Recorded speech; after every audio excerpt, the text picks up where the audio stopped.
Easter has come and gone. Christians around the world have celebrated the resurrection of Jesus. And yet, much as it did for those first disciples, our world goes on much as it always has. There are still a lot of us who are locked in our houses, hiding from a virus that we cannot even see. And even once things sort of get back to normal, that normal seems profoundly unaffected by this thing that Christians say is so important. It makes one wonder, does Jesus really matter? And that's what we're going to talk about for the next 4 weeks. We're going to talk about why Jesus matters.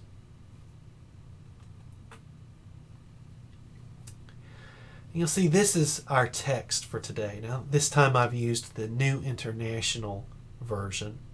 I think it's a pretty good translation of this long and intricate Greek sentence. Now, for those of you who know the Bible, you might be thinking to yourself, wow, you're throwing us in the deep end on our very first time studying this question, why Jesus matters. Couldn't we start with something easier than Hebrews? Well, it is true that Hebrews is one of the most artistic and sophisticated pieces of early Christian literature. But I think that the way that the writer of Hebrews begins his discussion, in the past, God spoke in various ways and at various times through the prophets. But now, in these last days, he has spoken through his Son. I think that's a really good place for us to start, just sort of chronologically, if you will. Now, after we do this, we're gonna move on to John chapter 1. We're probably going to look at Philippians chapter 2, and then we're going to come back to Hebrews at some point, probably at the end of this whole discussion, and we may cram a few other things in there as well, in which case it'll be a 6-week study instead of 4 weeks. But this is where we're starting. And yes, it's kind of sophisticated. It's kind of complicated.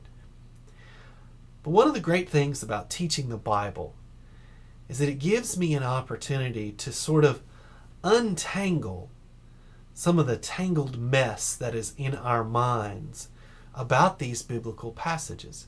It gives us a chance to sort of break down what can be some really complex and abstract ideas and make them meaningful to our lives. Now, let me just be clear, as you look here at our lesson outline, doesn't mean that all of this is going to be immediately applicable, where you can just take it out and do something with it this week. No, that's not what this kind of thing is. This is about helping you think better. It's about helping you actually be mentally a better follower of Jesus. And that takes time. And it takes work. But it is work well worth doing. So let's begin here with a phrase that I have shamelessly stolen from pastor and church historian Dennis Wiles. He likes to say, it all starts with God. And really, that's what the writer of Hebrews does. The writer of Hebrews says that this whole thing starts with God. God creates. God is the one who sets in motion all of this stuff that has to do with creation. But we're going to have to come back to that. Right now, what we really want to focus on is this fact that God speaks. And what the writer of Hebrews is trying to do is he's trying to set up a contrast in your mind. He's trying to contrast the prophets with the Son and the past with the present. Okay? Now, let's be clear. The prophets are not bad. He is not saying that they are a bad example of God's speech. No, in fact, he wants to be clear that God did in fact speak through the prophets. And you should probably interpret prophet as broadly to include, yes, the people we typically think of as prophets, Isaiah, Jeremiah, etc., but also to include lawgivers like Moses and judges like Deborah. And then it's interesting, those are easy examples to use because they are both called prophets by the Old Testament.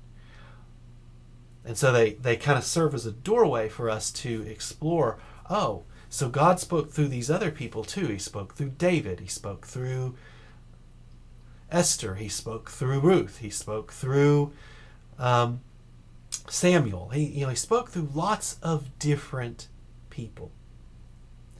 But it's interesting when the Hebrews scholar David De Silva comes to this verse, he talks about how this speech was partial and piecemeal. So it's like the image is like you're drawing together bits and pieces from all over the place. De Silva uses the image of a jigsaw puzzle. And that's how God's speech was. You have a little bit here and a little bit there and a little bit over there. And everybody has a little bit, but nobody has it all. But now, God has spoken finally and fully through his Son. Now we're going to have to come back to that question of identity here in just a second. But this person is God's Son. And he is the full and final revelation that God wants to make to the world. That says something really significant about Jesus, doesn't it? It ties him, in terms of his identity, back to God. We'll come back to that in just a second. But it also ties him to God in terms of this notion of speech. God is doing something. He is speaking. But notice that he is speaking through a person, not through a collection of words, per se. God did not send a theological treatise into the world. He did not send a philosophical manual into the world. He did not send a code of laws into the world. He'd already done that. God sent a person. And it is that person that is the fullness of God's revelation. It is that person that is the essence of divine speech. By the way, for those of you who are just interested in this kind of thing, the writer of Hebrews has a book called Wisdom of Solomon in the back of his head. It's not a biblical book. It is a book that was written after the Bible, the Old Testament, had been completed. But it was very influential among Jews and Christians of the first century. And it really constructs this idea, especially chapter 7, where this text seems to be drawing upon, really talks about wisdom as this embodied thing, as this entity, almost this person, if you will. The woman wisdom, who is God's agent in creation and in illuminating the hearts and minds of people. Well, for the writer of Hebrews,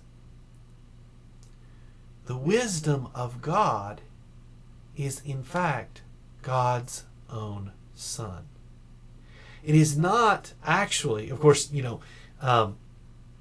this notion of wisdom as a woman is metaphorical, but it isn't wisdom per se that the writer of this book wants to focus on. It is a person. It is the Son. Now, what does he tell us about the Son? Well, it's interesting.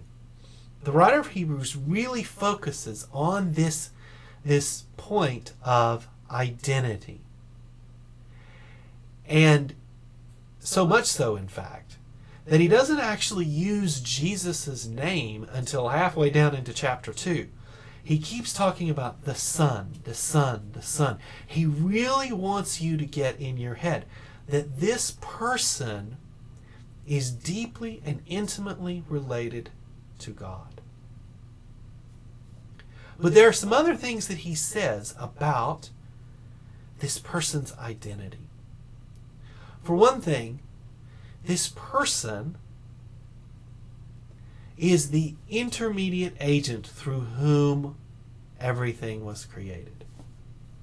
Now, that's a complicated way of saying God made everything that is through Jesus.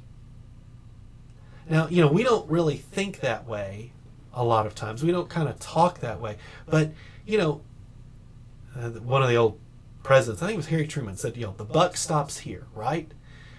Well, but a president can't make all the decisions that need to be made in a government. And so someone makes those decisions on his behalf and in his name. The Secretary of State engages in foreign relations. The Secretary of Defense runs the military, etc., etc. That's intermediate agency. We can still say, though, that the president did X. Okay? Well, that's what's going on here. So it is actually Christ who is this creative agent on God's behalf. Not only that, but Christ becomes the heir of all things. Now, in Wisdom of Solomon, chapter 7, the writer there talks about how wisdom will inherit the nations. Well, here the writer of Hebrews goes one step further and says, no, it's not just the nations, it's all things. It's everything that exists. And how does that happen? Well, Jesus is God's Son. So of course he is the heir of all things. If God were to die, which is thoroughly impossible, but if he were, it all goes to Jesus, right? And remember, these are metaphors. They're not exactly meant to be taken literally. That's the whole point. But they help you understand something really significant. So Jesus is the one who is involved in making all things, using God's power to create everything, and he's the one who is the rightful possessor of all things. That's really significant, isn't it?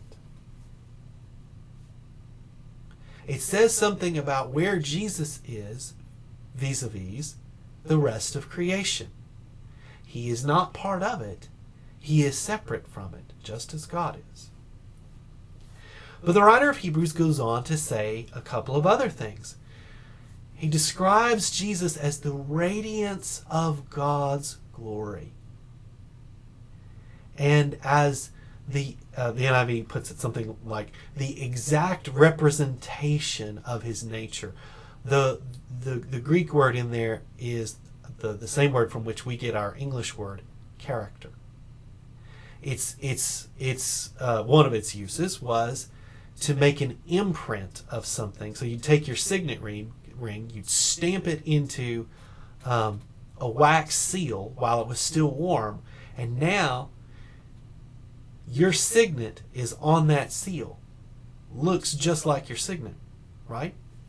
That's because it is. Well, a big part of what the writer of Hebrews is trying to say here is that if you want to see what God is like, look at Jesus. But I think there's something else that he is doing here. He's also saying that Jesus is everything that God intended for humans to be. You'll remember that we talked about in our last series, our series on hope in Paul's letter to the Romans, that the problem with humans is not just that we sin, it's that we fall short of God's glory.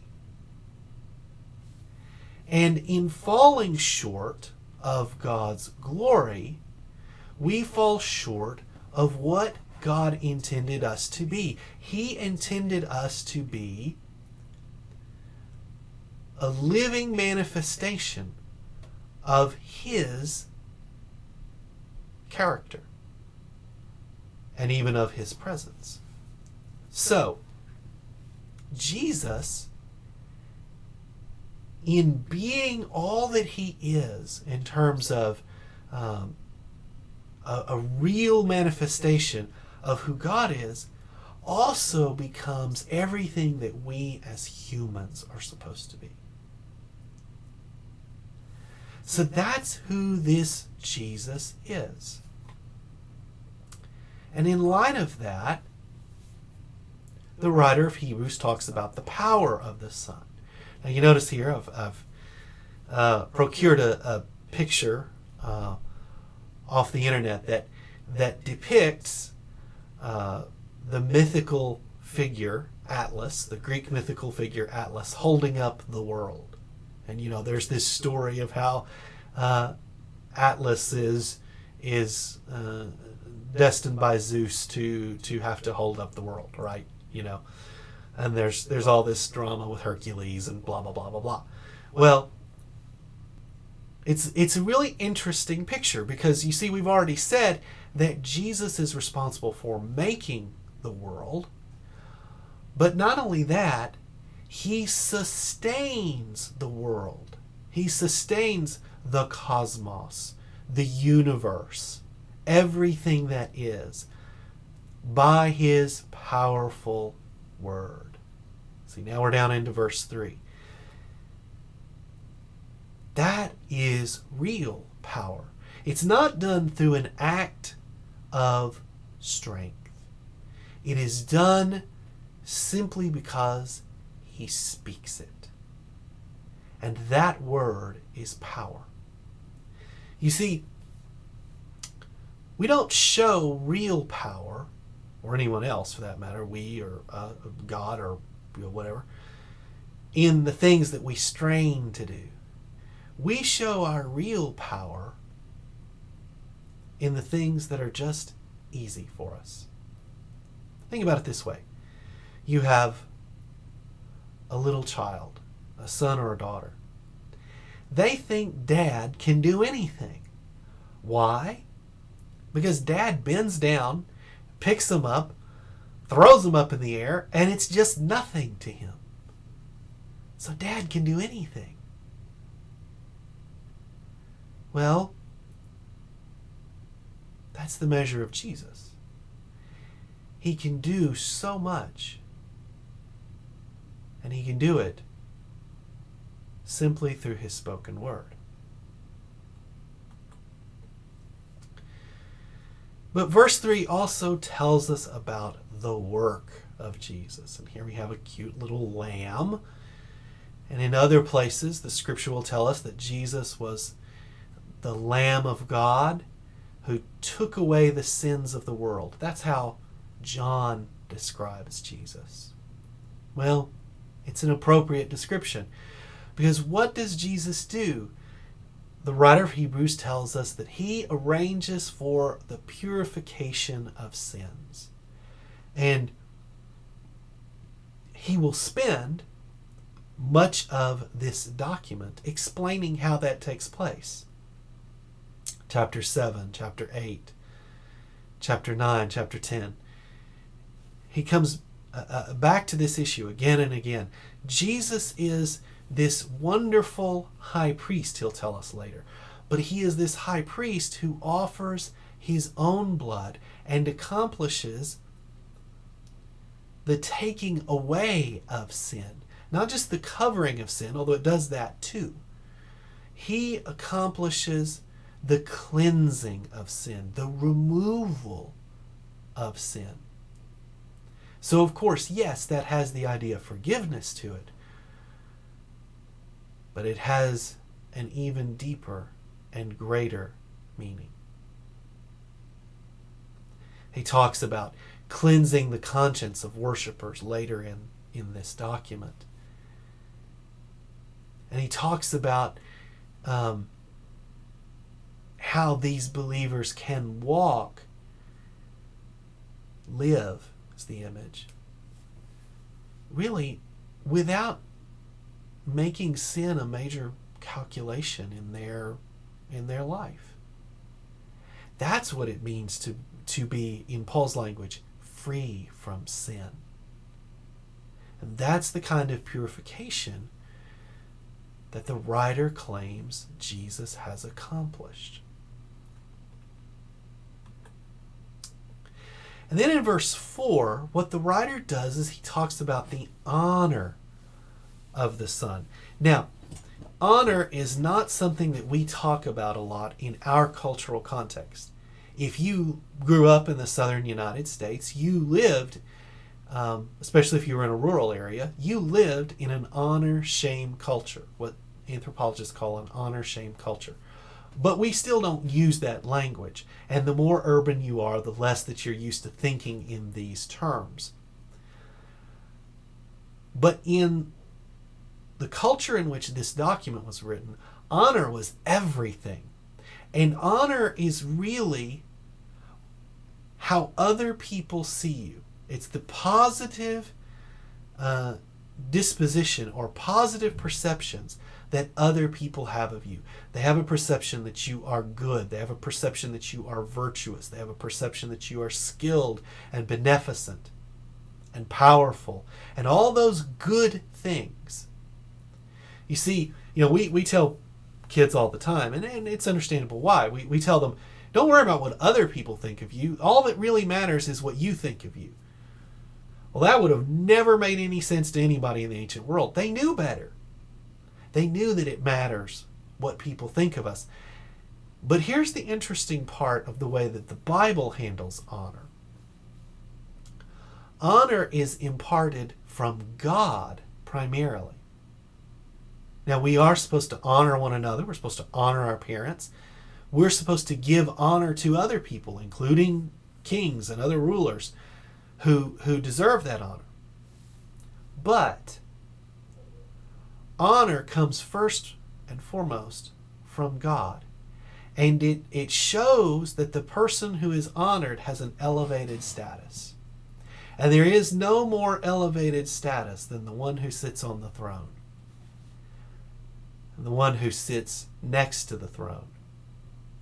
That's where the Son sits. He sits down at the right hand of the Majesty on high. Again, the writer is trying to emphasize this notion that God is over all, and right next to him is the Son.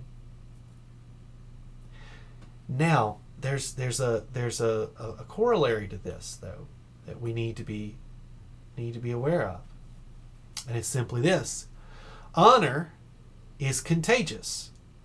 So is dishonor. Okay? So, given everything, what the writer of Hebrews will tell us as the book goes on is that those who are devoted to the Son will have their status elevated. They too will become sons and daughters of God. That's chapter 2. Especially the second half of the chapter. However, chapter 10 tells us that those who oppose the Son will undergo degradation. There's a certain Old Testament text that the New Testament just loves to quote, where it talks about how Jesus' enemies will be made his footstool. That's an image of degradation, I should say. That's an image of degradation. You're sitting on the throne, and there's this footstool upon which you rest your feet. And of course, feet in an ancient Near Eastern context, it's still this way in many parts of the Middle East, are considered a shameful part of the body. You don't want to be near anybody's feet, because that means you are of the lowest possible status. Well, that's what's going on here. And it can be a very uncomfortable image for us as modern people, but it was not uncomfortable for them. They understood it. If Jesus is who the writer of Hebrews says he is, then of course those who are sort of in his train, those who have followed his path, those who have walked with him, will have a similar status, that his status will rub off on them. Likewise, those of us who have made themselves his enemies will suffer. Why? Because God has already proven through the resurrection that he accepts who Jesus is. So we've got a lot of data on the table about who this Jesus is. And that data helps us answer, at least begin to answer, the question of why he is so important. He is important because of his identity, because of his relationship with God. He is important because of his power and how that power has been exercised. He is important because of the work that he has done on our behalf, and because of the status that work has accrued for him. And he is important because of how God has honored him and how God will honor those who devote themselves to him. Now, let's turn our attention to some questions for reflection and discussion. And this is something I like to do with these studies, and I just want you to take some time. You can pause the video for as long as you want and think about them and talk them over with your family or with maybe a small group of people if that's permitted in your area. The first two questions are really about this whole question of everything beginning with God. So we talk about, what does it mean for how we understand ourselves if God has made everything? And what does it mean if God really has spoken? How should we deal with that? And then the next two questions have to do with Christ's identity. And I focus on his humanity in one question, and then I focus on God's or Christ's role as a divine figure, as someone who tells us who God is. And really the presumption behind this question is that we all have a concept of who God is in our minds. And we inherit that concept from a lot of different places. And so what I'm asking us to do is to think about, well, what happens if our concept of who God is wrong? Or at least what happens if our concept of who God is incomplete? What if really who God is really should be seen in who Jesus is? And then finally, I give you a question to wrestle with about Jesus's work and what that really means to you as a thinking and feeling human being. And I close with a question that may be a little provocative for some of you about sort of the uniqueness of Jesus. We've used that term before with respect to Jesus in our last study. This uniqueness of Jesus. It's one of the enduring features of Christianity. It's also one of its most controversial features. And that might bother you a little bit. But what I'm really wanting you to consider is, what if Jesus is who he says he is? What if he really is who the writer of Hebrews says he is? How should we see him? And in fact, if he's actually done everything that he says he's done, how should God see him? How should God treat him?